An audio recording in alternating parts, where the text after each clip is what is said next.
Yeah, it was an incredible main event. Both guys had an unbelievable performance in that fight, and you know, Olivera pulled it out. It was an incredible fight.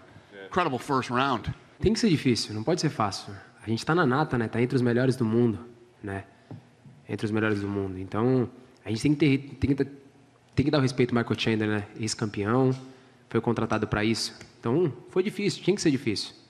Mas olha só, se eles virem trocar porrada comigo, minha mão vai entrar, minha mão é pesada. Se eles me botar para baixo, eu vou fazer meu jiu-jitsu. É como eu falei, todas as vezes que eu entrar aqui dentro, eu venho para chocar o mundo mais uma vez. I knew it was going to be hard. I mean, it's cream of the crop. They brought Michael Chandler here to win, you know. But I knew that if it was in the striking department, I could strike with him, and I knew if it went down, I'd use my jiu-jitsu. I mean, first off, hats off to Charles. Hats off to Charles for surviving that first round, surviving their barrage.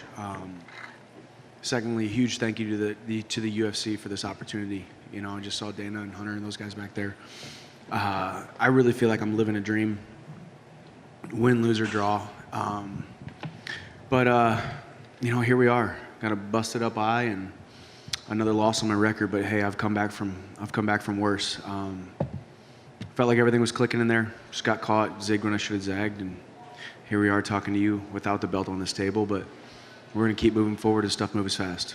This whole thing was based on timing. When you look at the timing of how this all played out, from Khabib's retirement to Conor losing to Poirier to a trilogy, you know, Chandler looking good in the Hooker fight, Chandler, you know, willing to do anything it took to fight anybody, and just all these things played out for this fight to happen tonight here in Houston, and it was an awesome main event. Me sinto pronto.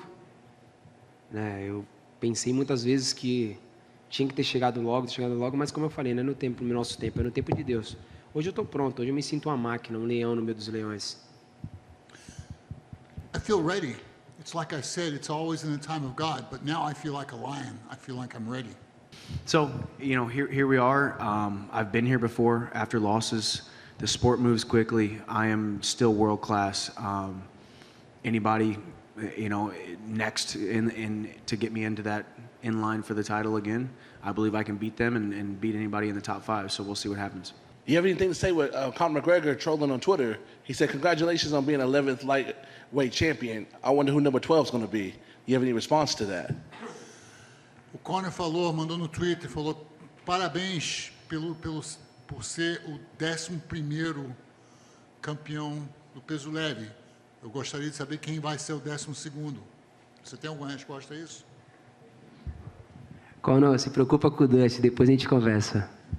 Conor, worry about Dustin, then we'll talk afterwards. We'll talk about it. Last thing for me, I did want to ask you about Tony Ferguson, man. We saw the love for him in the building tonight, man. Super fan favorite, but obviously, you know, lost all 3 rounds. Have you talked to him, and where do you think he stands in his career? Because I think a lot of people are questioning kind of, what does he have left? Yeah, I hear you, and you know, he had a tough 3 rounds. He couldn't stop the takedown. He couldn't get up from underneath Dariush and Beneil, and yeah, he had a tough night. So I don't know. We'll see what happens. How did he not tap to that heel hook? Like, his knee popped, and it popped loud. I saw his face change for a second, and then he went back to normal, and then he started kicking me in the body. And then, you know, that up kick he hit me with, that was pretty good. I'll give him that. Dana, just going off of that, I think Tony has landed something like 30 strikes in the last 30 minutes he's been in the octagon, which is obviously not a very good sign for a fight. What has he had? He's landed 30 strikts in 30 minutes, so obviously not a great output. Do you think this is a case of where that fight with Gaethje just sort of maybe started to wind down his career? Yeah, it could be that. It could be just, you know, time gets us all, you know. So it's one of those things. I don't know which one or both, but yeah, unfortunately, it's definitely hit Tony. Nah, it's not personal. But I will say this. They better not be fickle. The same fans that just cheer Tony on like that, they better cheer for him every single fight. I better not see those stupid comments about Tony, he's done, he's this, he's that. You know, you're going to support him throughout his whole career. Don't support him just for the day. And now that he's That now that he's not doing well, like forget about him. So that's the only thing, man. If you're gonna be a Tony fan, be a Tony fan for life. I don't want to see that crap about him, this and that. I see so many negative comments online, man. It just makes you want to stay away from it.